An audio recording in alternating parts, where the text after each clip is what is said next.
All right, now we will almost wrap up structures with type definitions.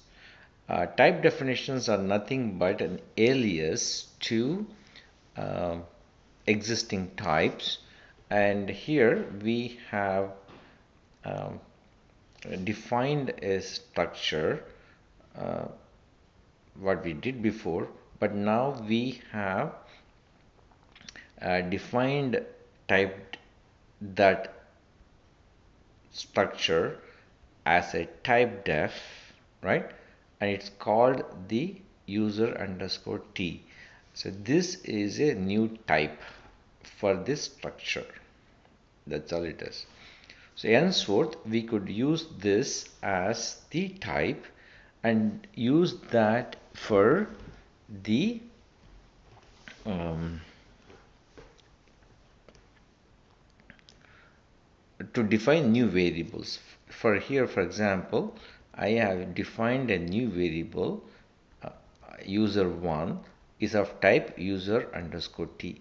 This underscore t is a kind of a practice to define, to say that it's a type definition. Actually, it's uppercase. All right. That means people can view, oh, this is a type def. Uh, so basically, this is an alias to the structure, to this structure. And it's all the tag name I've used it, but it's not needed. When you define type def, you don't need to define tags because we are going to use this to pass to different functions and all. Okay.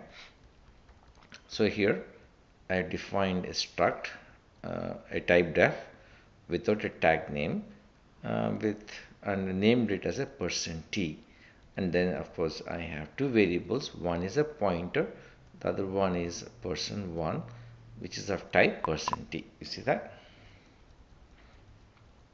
And we don't have to use the tags anymore if you use the type def. And then for passing to different functions, we simply say this is the type, right?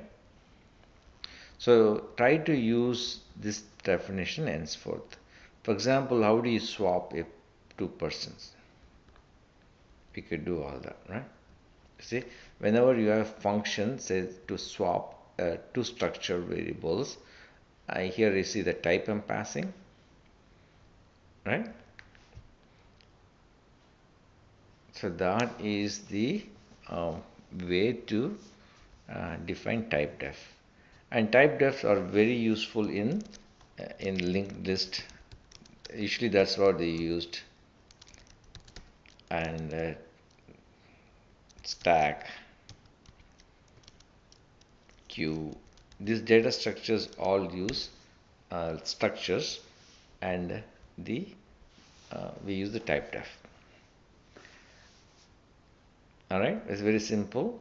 And so in order to, and if you want to define a new type definition, you can say simply type new type def struct, right? Say int x, y,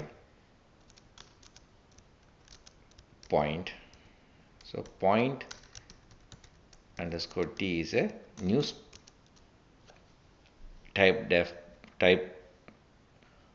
of a structure. So if you want to define a point, you define point variable. You can say point 1. If you want to define one more variable, point 2. If I define a pointer, point. So you can do now, right?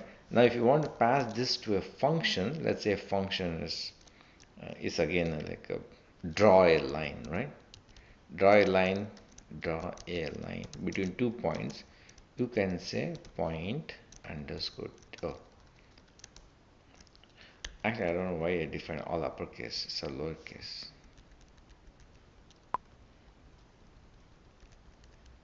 Alright,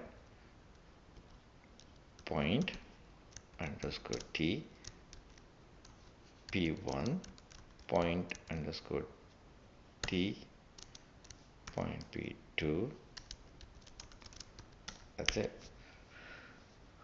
So this is a function to draw 2 point and draw a line between two functions. So there are many ways you can do it. I'll just leave this one here. All right. So we'll show a lot of examples moving forward in the linked list using typedef. Okay, thank you.